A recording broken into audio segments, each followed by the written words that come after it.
The Mitchell family's Christmas gathering was never about warmth or cheer. It was always a contest of status. This year, my brother Mark took the crown, proudly hosting at his freshly purchased mansion, a mansion built entirely on borrowed money. Debt he didn't realize was now under the umbrella of my own firm.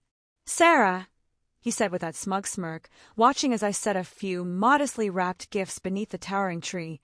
"Still making your little homemade presents? Some habits die hard."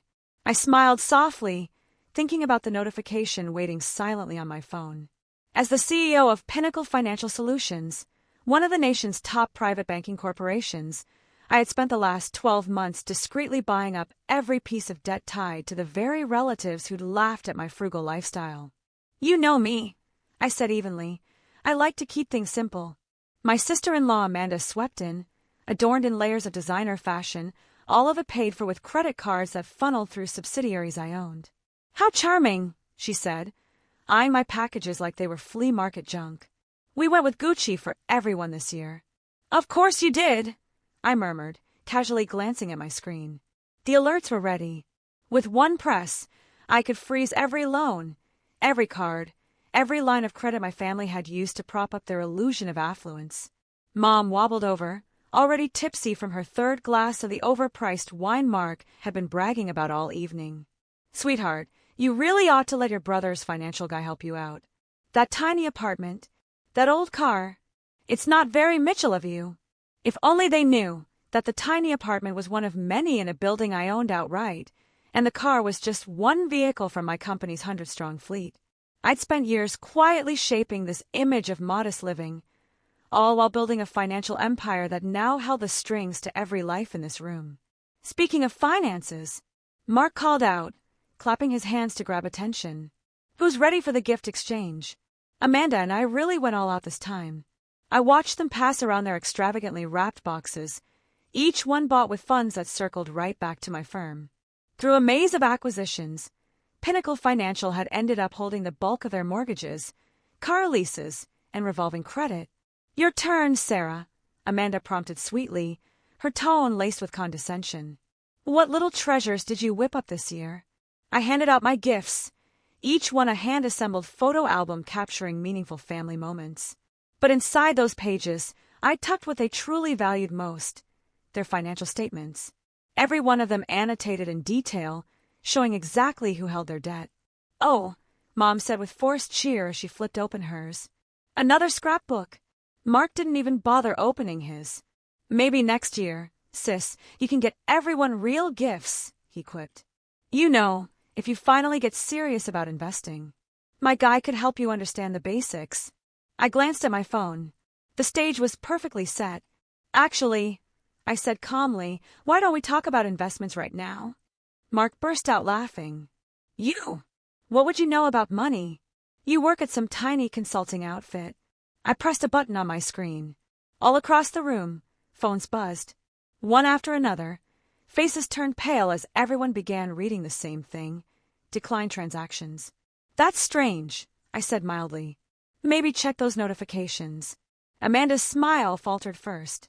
She tapped frantically on her phone, her complexion draining. "There's got to be a mistake. All my cards just froze." Mark pulled out his wallet, rifling through his stash of elite credit cards. "Same here. Must be some glitch. I'll call the bank." "Which one?" I asked innocently. "Meridian Trust? Atlantic Federal? Premier Credit?" I paused, watching the realization dawn across their stunned expressions. "They all report to Pinnacle now." Mom's hand froze midair, her wine glass suspended. "Pinnacle," she echoed. "But that's one of the biggest finance firms in the country." "It is," I replied, the mask finally slipping. "And I own it." The room fell into complete, breathless silence. Even the polished holiday playlist, pumped through Mark's high-end sound system, also financed through one of my branches, seemed to stop. "That's not possible," Mark finally choked out. "You run a small consultancy. You live in a one-bedroom flat." I pulled out my tablet and opened the company portfolio. That firm was just a shell. And that one-bedroom apartment, it's the penthouse floor of a building with my name on the deed. Amanda now looked physically ill. "But our mortgage is with Pinnacle." "It is," I confirmed, flipping through files on my screen. "Along with your car payments, your credit card lines, and that lovely home decor loan you used to deck this place out." "Why?" Mom whispered, tears glossing her eyes. "Why pretend to be poor?" I leaned back, calm and unbothered. "Because I needed to know who you really were when you thought I had nothing. And year after year, holiday after holiday, you showed me exactly who you were." Mark's complexion had turned a deep shade of crimson. "You can't just shut down our accounts. It's Christmas." "Can I?" I replied, my smile calm and controlled. "Check the albums I gave you." Inside those carefully wrapped books, tucked behind the smiling family portraits and carefully preserved memories, were detailed breakdowns of every debt they carried. Credit cards, mortgages, loans, all funneled, one way or another, through my company's ever-expanding web. The room erupted into a flurry of motion as they tore open the gifts they had brushed off just minutes before. Sheets of paper fluttered across the polished marble like confetti at a funeral. "This has to be a prank," Amanda muttered, her voice shaky with disbelief. "You're just trying to mess with us." I tapped another icon on my screen. Every monitor in the room flickered to life, each one displaying my firm's branding alongside a real-time broadcast of Pinnacle's bustling trading floor. "Does this still feel like a prank?" I asked, watching their stunned expressions.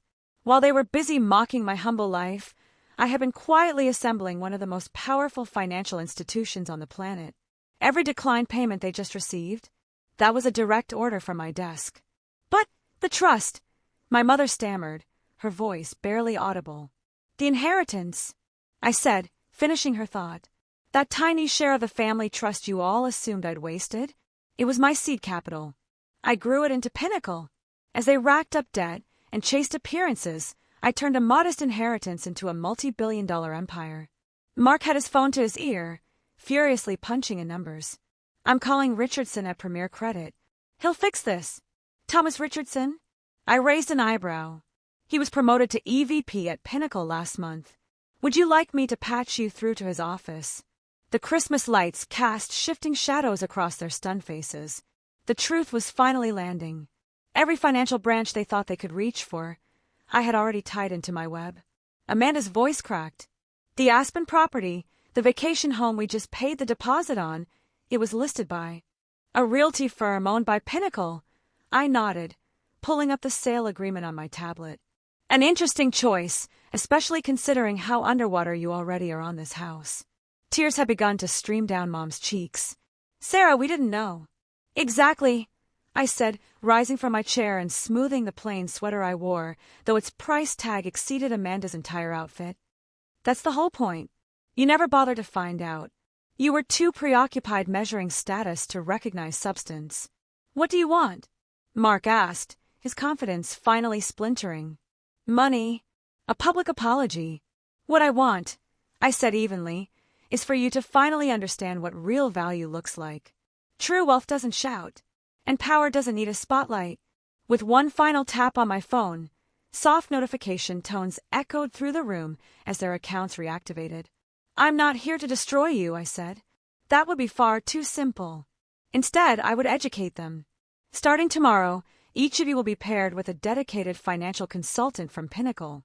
Your credit limits will be reduced to appropriate amounts. Your loans restructured. Your spending monitored. You're putting us on budgets?" Amanda gasped, horrified. "No," I said with a small shrug. "I'm teaching you the difference between pretending to be rich and actually building lasting wealth." I bent to pick up one of the glossy, discarded Gucci boxes. "Everything you see here, the clothes, the gifts, the house, all bought on borrowed money. And all of it runs through me now." Mom looked up hopefully. "The country club membership."